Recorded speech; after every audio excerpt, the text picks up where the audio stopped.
Mhm. Ya Pak, permisi. Assalamualaikum warahmatullahi wabarakatuh. Salam. Saya Rifki Hanif dengan yang belakang 17 Oh dari ya kelompok Rifki. 2. Izin bertanya, mirip dengan pertanyaan Sarul tadi mengenai quick count. Jadi kan Hmm. tadi kesimpulannya adalah dapat digunakan sebagai pedoman apabila tidak ada kecurangan. Seperti yang dijelaskan bahwa tadi ternyata hasilnya itu dapat berbeda-beda seperti itu. Apakah kalau sebagai itu hukumnya itu tidak boleh digunakan atau bagaimana? Sekian dari saya, terima kasih. Baik.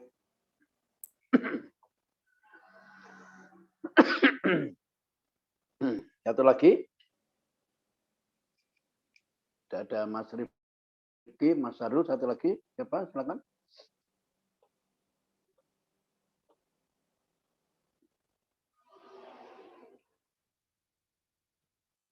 Baik, mungkin tidak ada, silakan kelompok 3 untuk memberikan respon dari dua penanya yang hampir mirip terkait dengan quick count. Ya, nanti akan saya jelaskan lebih lanjut. Ya. Saya ingin mendengar suaranya jawabannya dulu dari kelompok 3 ini bagaimana terkait dengan pertanyaan Mas Sarul dan Mas Rifki tadi.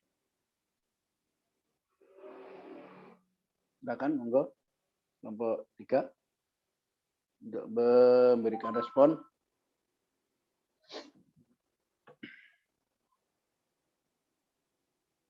Ya.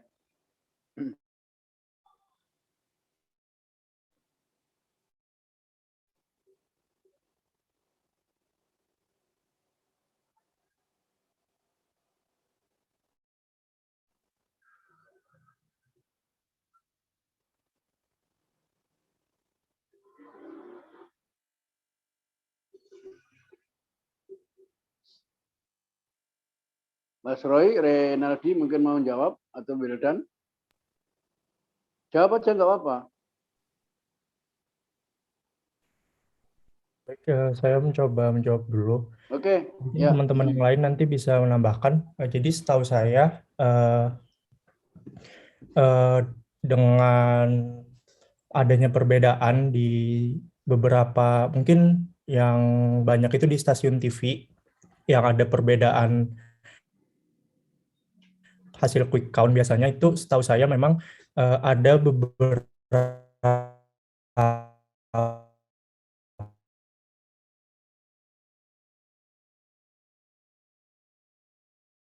dari hasil quick count yang ada di televisi tidak menghitung dari TPS-nya langsung, tapi penghitungan cepatnya itu. Halo, apakah suara saya terdengar? Iya, ya, oke. Ada beberapa yang sebenarnya tidak valid karena tidak, tapi menghitungnya itu hanya berdasarkan survei-survei lembaga tertentu seperti itu. Itu mungkin salah satu hal yang mendasari adanya perbedaan. Lalu juga ada juga beberapa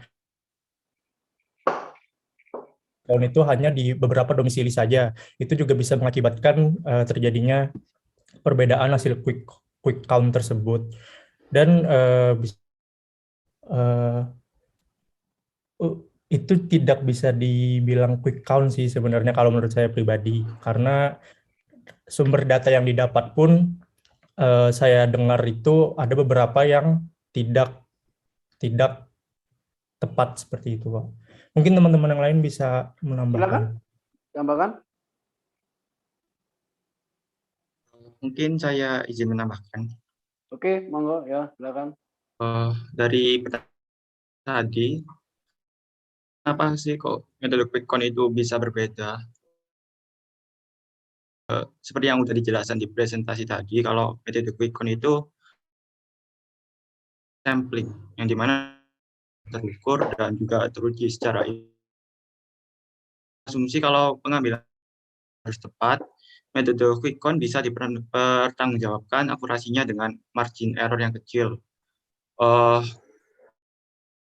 Kita melihat sejarah dari perhitungan quick count ya, dari pemilu-pemilu yang sudah ada, yang pernah kita jalani sebelumnya, kita bisa melihat kalau lembaga-lembaga survei yang sudah berpengalaman telah mempresentasikan perbandingan data yang sangat konsisten dan cukup akurat dari waktu ke waktu. Jadi margin error yang sangat signifikan. Mungkin itu saja tambahan dari saya. Saya izin nambahin lagi, Pak. Oke. Sedikit menambahi mengenai quick count ya. Ya tidak luput ya, count itu juga harus dilakukan ya secara jujur, terbuka dan juga penuh tanggung jawab ya terhadap masyarakat ya. Sebagaimana dalam Al-Qur'an juga ya, wailul lil mutaffifin gitu kan ya. Celakalah bagi orang-orang yang curang gitu kan ya. Nah, perihal perbedaan seperti itu sebenarnya metode ini sudah tidak asing lagi ya. Misalnya seperti ini, misal contoh yang paling mendekati misal ya seperti metode hisab ya dan metode ruqyat misalnya. Kita bisa melihat ya kalau quick count ini seperti misalnya metode hisab seperti itu.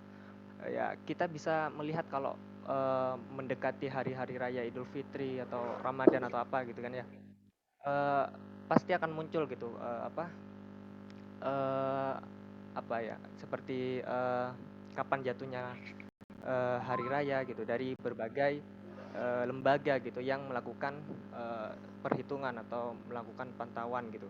Nah tapi tetap juga hasil akhirnya itu lewat tadi gitu ya, ruqyat tadi gitu ya. Atau kalau di pemilu ini real count-nya gitu kan. Kalau real count-nya itu ya dari KPU. Jadi sebenarnya ya sebenarnya kita kalau sudah paham terkait hal itu ya biasanya mereka akan menunggu gitu hasil akhir dari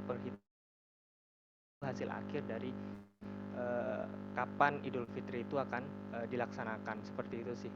Mungkin ada quick count, ada juga real count seperti itu yang perlu kita pahami gitu. Mungkin seperti itu sih Pak. Oke. Ya Mas Ahmad.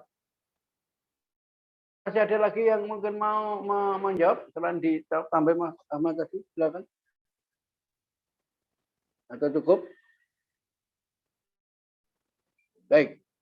Jadi pertanyaan Mas Saru dan Mas Vicky tadi kan terkait dengan ini ya, terkait dengan pemilu kan, quick count dalam pemilu. Satu hal yang perlu saya sampaikan, materi agama 2 ini memang kita kecoh dengan ya kan matematik dalam Al-Qur'an. Tidak pernah menyentuh quick count dalam pemilu kan? Nah, itu. Sehingga mohon maaf barangkali oke lah enggak apa-apa pertanyaan-pertanyaan itu ke sana tapi sebenarnya kan sungguh naib kalau saya masuk agama ngajari pemilu kan enggak mungkin. Ya, jadi saya enggak akan ngajari pemilu lah itu dosa itu ya. Jadi quick count itu sebenarnya saya memang lecturer of statistik ya. Jadi saya dosen statistik di prodi statistik ya memang tahu betul ya quick count itu memang bidang saya. Tapi kan sungguh naif kalau saya ngajari quick count ning kuliah agama 2 ya. Maksudnya makna quick count itu hitung cepat ya. Nah, itu bagaimana hitung cepat yang di dalam Al-Qur'an itu maksudnya seperti itu. Ya, oke ini saya luruskan aja. Memang munculnya quick count itu dulu itu dari negara tetangga kita di Filipina di mana Corazon Aquino yaitu sarjana matematik mendaftar menjadi kompetitornya Ferdinand Marcos dari presiden dulu sehingga dimunculkanlah quick count itu yaitu kan syarat dengan kepentingan kan syarat dengan kepentingan sesaat. Nah itu bukan dari Islam oke ya kalau cara memilih ala Islam ya dimusyawarahkan oke sepat langsung diangkat seperti Abu Bakar Umar Utsman dulu kan seperti itu nggak ada mencoblos itu ya oke ini semangatnya. Nah, karena quick count pemilu itu syarat dengan kepentingan, maka tadi ditanya, oh nek TV A gini, TV B. Ini karena kepentingan. Nah, siapa yang berani bayar larang, ya itulah yang akan didapatkan gitu. Nah, ini kan sesuatu hal yang tidak akan saya ajarkan. Ya, nah maksudnya memang quick count dalam Al-Quran itu bagaimana Allah ini menyeting alam semesta ini dengan cepat. Ternyata Mbas itu saya sebut aja Mbak dan Mas gitu aja ya. Ini sebutan yang paling familiar Mbas itu ya. Ya Mas ya Ahmad Andi supaya kamu kenal aja Mbas. Ya jadi kan saudara-saudari, Anda Andi, putra putri kan gitu ya. Saya Mbas itu Mbak dan Mas sudah ada. Ini sebutan yang ringkas saja. Akhwat dan ikhwan ini sudah masuk aja ya. Jadi sebenarnya intinya quick count itu ketika Allah menciptakan alam semesta ini loh. Bagaimana? Sebelum real count terjadi. Nah, ini ya maksudnya itu. Ternyata subhanallah luar biasa. Jadi Allah itu menciptakan segala sesuatu kejadian alam semesta ini itu sebelum 50.000 tahun sebelum langit dan bumi dicipta. Sudah ada. Itu namanya quick count-nya. Jadi kejadian belum terjadi sudah dicatat Allah. Dan ini tidak ada margin error, pasti benar.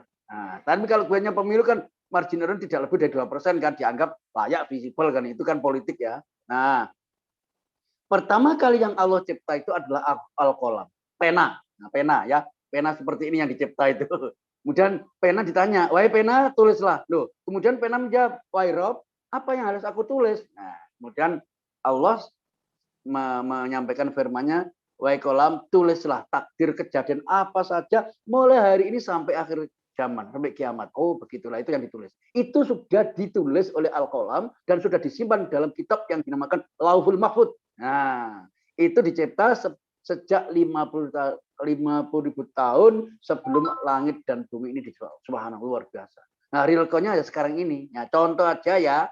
Jadi kalau kita contoh aja, mungkin kita melihat banyaknya kejadian demi kejadian yang sekarang ini terjadi. Kemarin kan bencana di mana-mana kan, bencana lupa apa bencana itu sudah ada, Pak? Oh sudah, bencana itu semua sudah tertulis di dalam di dalam kitab suci Al-Qur'an, sebagaimana Allah sampaikan di dalam surah 57 ya, 57 yang Allah berfirman, a'udzubillahi minasyaitonirrajim, ma asaba min musibatin fil ardi wala fi anfusikum illa fi kitabim min qabl ang tabra'aha innal dzalika 'alallahi yasir. Nah, ini ayatnya di dalam surah 57 surat Al-Hadid versi ayat 22 surat itu ya. Artinya apa? Setiap yang menimpa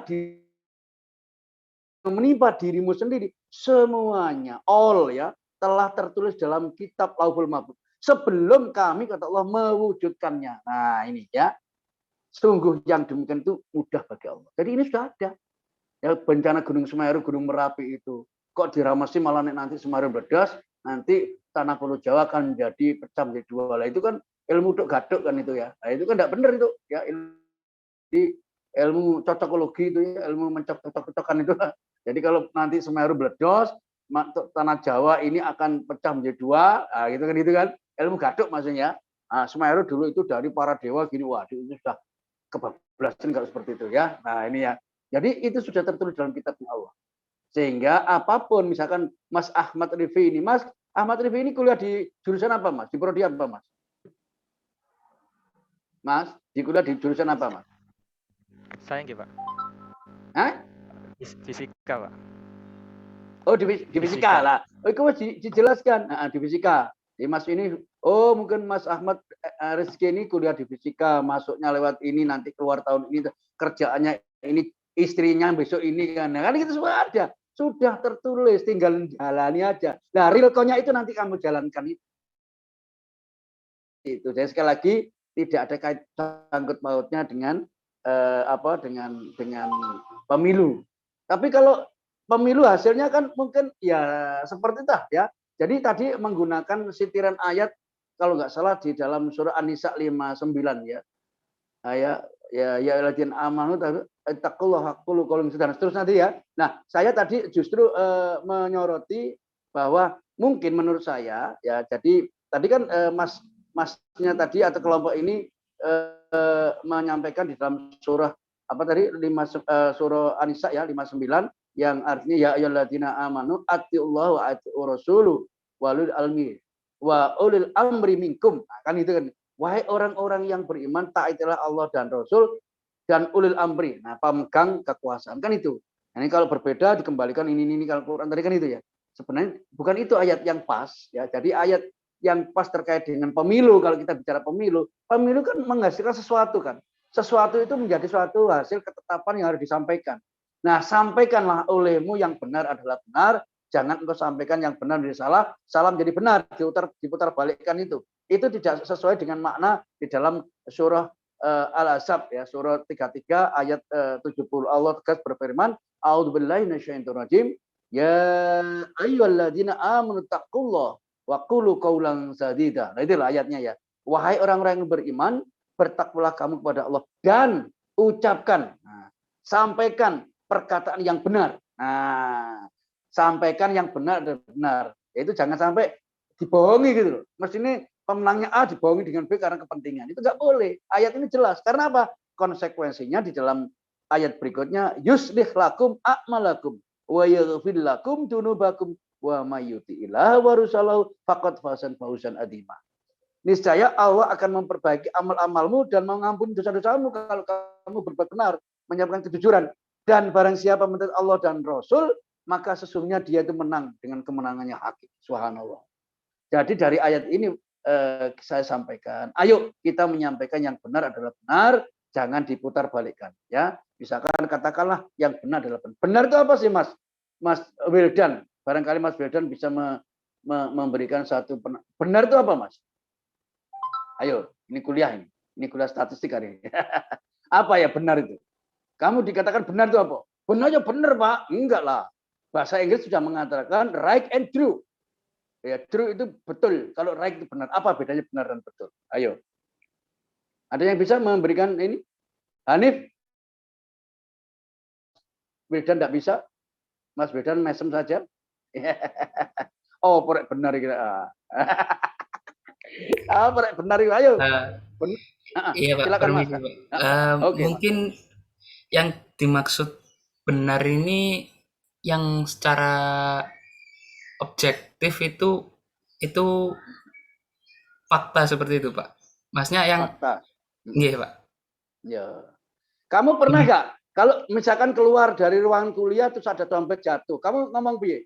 Wah, secara kebenaran lah aku nemu dompet. Masa ngono ngomongin? Kan secara kebetulan kan. Waduh. Iya loh.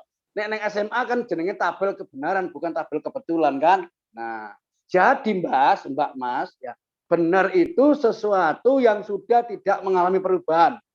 Kalau sesuatu masih mengalami perubahan, maka benarnya tadi secara kebetulan. Nah, gitu ya pengertiannya. Ini kuliah bahasa Indonesia nih. Ya, rumus Einstein itu benar apa betul itu? Ayo aku takut, Mas Andi, orang anak fisika ikut ngerti. Ayo kon. Tak takoni sekarang.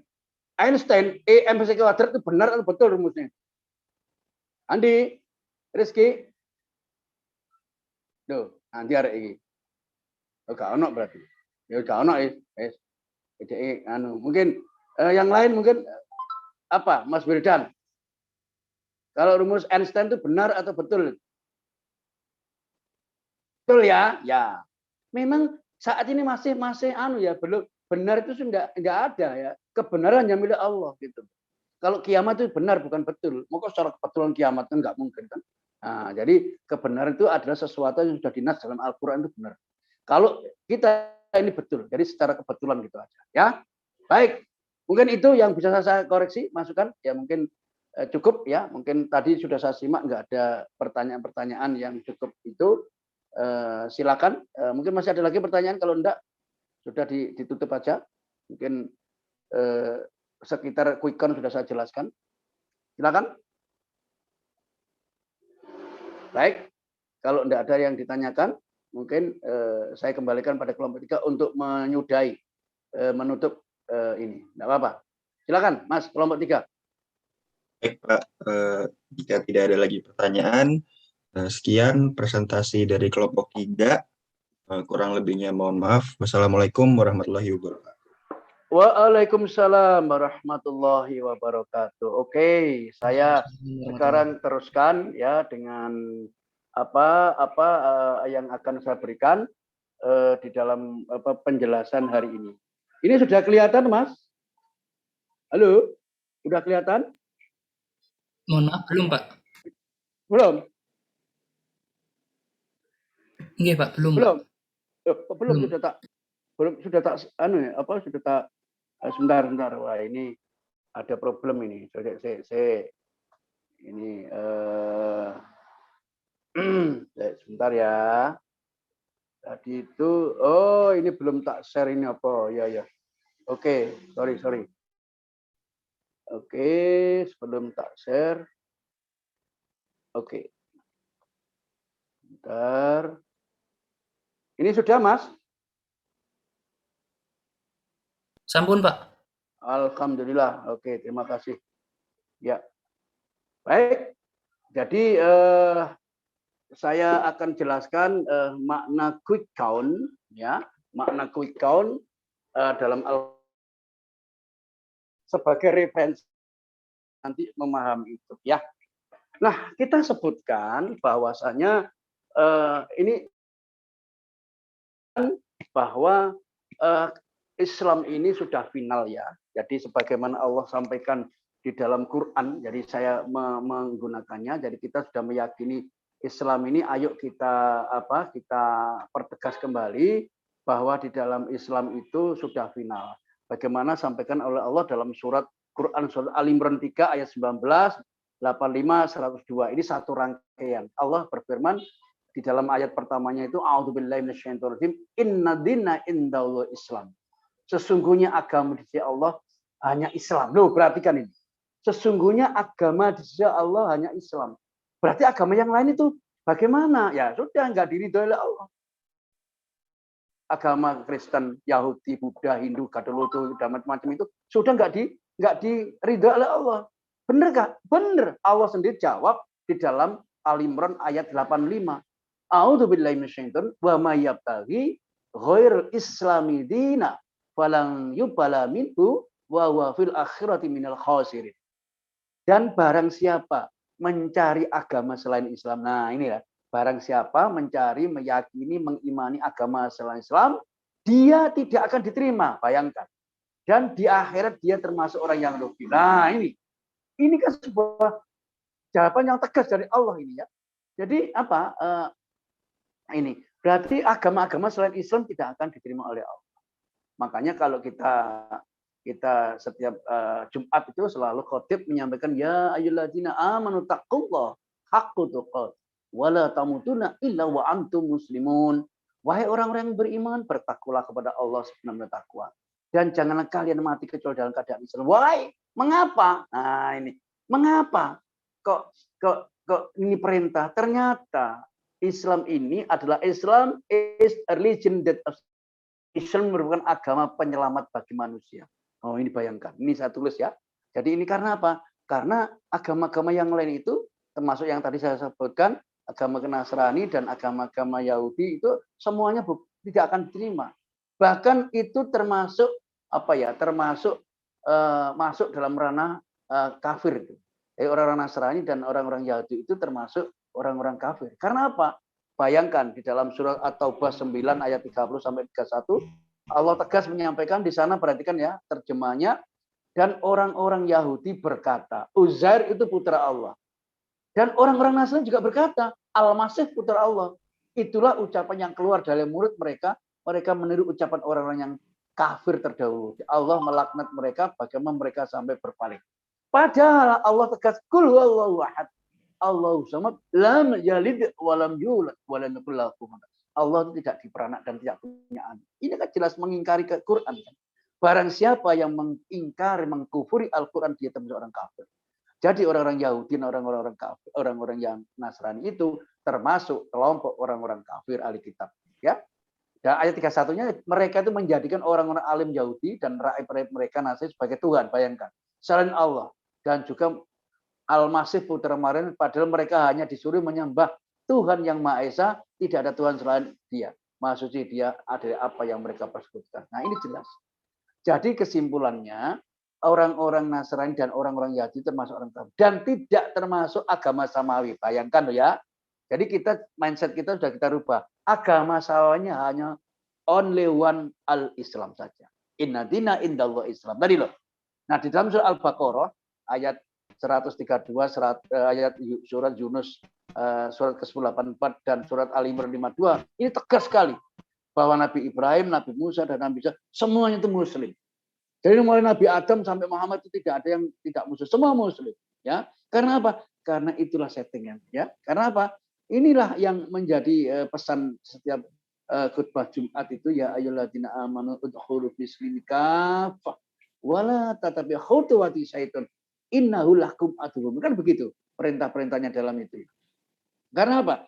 Karena orang-orang Islam itu nantinya endingnya akan masuk surga Allah. Endingnya. Walaupun mungkin ada yang masuk neraka karena mempertanggungjawabkan sebagai punishment-nya. Karena ini dijawab sama Allah dalam surah 15. Surat Al-Hisr ayat 2. Rubbama kafaru laukanu muslimin. Nah ini ya. Orang-orang kafir itu kadang-kadang nanti di akhirat menginginkan sekiranya mereka dulu di dunia ini menjadi orang muslim. Bayangkan. Ada apa? Di situ jelas. Di depan mata mereka, besok itu orang-orang kafir melihat sendiri. Ternyata orang-orang muslim semua dimasukkan surganya Allah. Dikeluarkan dari nerakanya. Masya Allah. Itu yang membuat kegetunan mereka. Apa kekecewaan mereka. Sehingga dia sampai gitu kadang-kadang nanti di akhirat menginginkan apa ya dulu Kak sampai ke masuk muslim. Nah itu. Nah inilah yang ingin saya sampaikan dari beberapa ayat yang saya nukil itu. Ayo ya kita perdalam Islam secara serius. Jangan sampai kita goyah. Apalagi di akhir zaman seperti ini banyak fitnah akhir zaman yang sudah menggerogoti